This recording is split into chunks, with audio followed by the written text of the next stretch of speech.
پہلی بات یہ ہے، اعتکاف کہتے کس کو ہیں؟ اعتکاف خلوت کو کہتے، گوشہ نشین ہو جانا، ایک جگہ کے اندر جو ہے نا جو آدمی گوشہ نشین ہو جائے، بس اس کا اور اللہ کا بس رابطہ ہو۔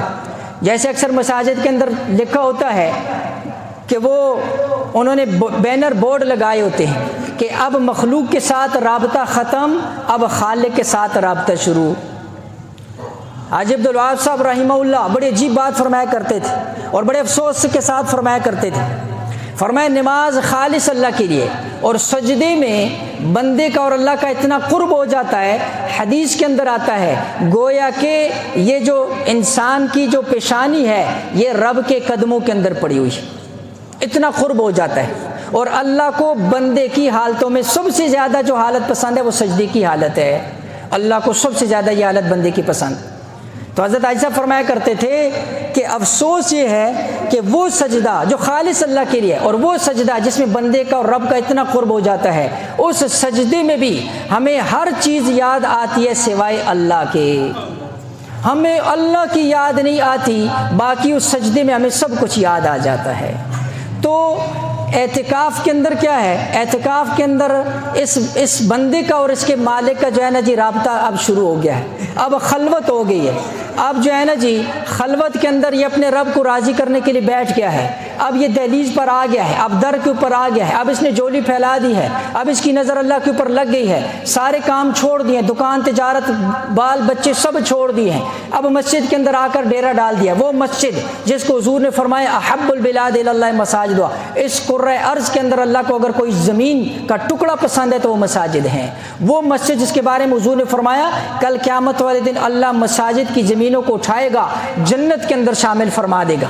وہ مساجد جس کے اوپر اللہ کی رحمتیں برکتیں نازل ہوتی ہیں، اس مسجد کے اندر آ کر ڈیرا ڈال دیتا ہے۔ تو یہ اللہ کے گھر، اللہ کے در کے اوپر اس نے ڈیرا لگا لی، کتنی بڑی بات ہے۔ ایک عام بندے کی در کے اوپر چلے جاؤ، اس کی دہلیز پر پڑ جاؤ، وہ بھی خالی ہاتھ نہیں بیچتا ہے۔ اللہ جو سب سے زیادہ غنی ہے، اللہ جو سب سے زیادہ دینے والا ہے، اللہ دینے میں تو یہ بھی نہیں دیکھتا کہ یہ میرا فرما بردار ہے کہ نافرمان ہے۔ اللہ تو سب کو دیتا ہے، نافرمانوں کو بھی دیتا ہے، فرما برداروں کو بھی دیتا ہے۔ اور جب کوئی فرما برداری کے اندر جو اپنے آنکھوں میں آنسو لا کر، جولی پھیلا کر، ہاتھ اٹھا کر رب کے دربار میں پڑ جائے گا، اللہ ایسوں کو کیوں نہیں دے گا؟ اللہ ایسوں کی مراد کیوں نہیں پوری کرے گا؟ اللہ ایسوں کی بخشش کیوں نہیں کرے گا؟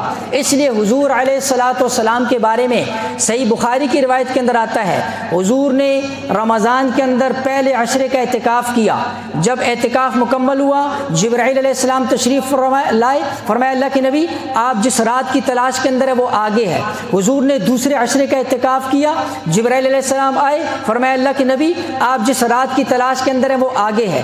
20ویں جو ہے جو شب تھی اس کے اندر حضور علیہ الصلوۃ والسلام نے صحابہ سے خطاب فرمایا اور فرمایا کہ میں لیلۃ القدر کی تلاش کے اندر تھا اور مجھے لیلۃ القدر بتا دی گئی آخری عشرے کے اندر ہے، لیکن پھر بعد میں مجھے بلا دی گئی، اس کا مخصوص ٹائم تاریخ بلا دی گئی، وہ اس میں بھی اللہ کی حکمتیں ہیں۔ لیکن اس کے بعد روایات کے اندر آتا ہے کہ حضور علیہ الصلوۃ والسلام نے حتی توفا، جب تک حضور زندہ تھے حضور علیہ السلام نے آخری عشرے کا جو ہے اعتکاف نہیں چھوڑا ہے، آخری عشرے کا اعتکاف حضور علیہ الصلوۃ والسلام نے نہیں چھوڑا ہے۔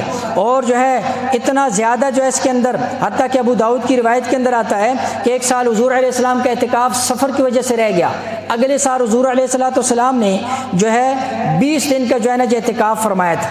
لہٰذا اس وجہ سے جو ہے بہت زیادہ اہمیت، اور اس کے اندر جو بنیادی مقصد ہے اعتکاف کا وہ لیلۃ القدر کی تلاش، وہ لیلۃ القدر کی تلاش ہے۔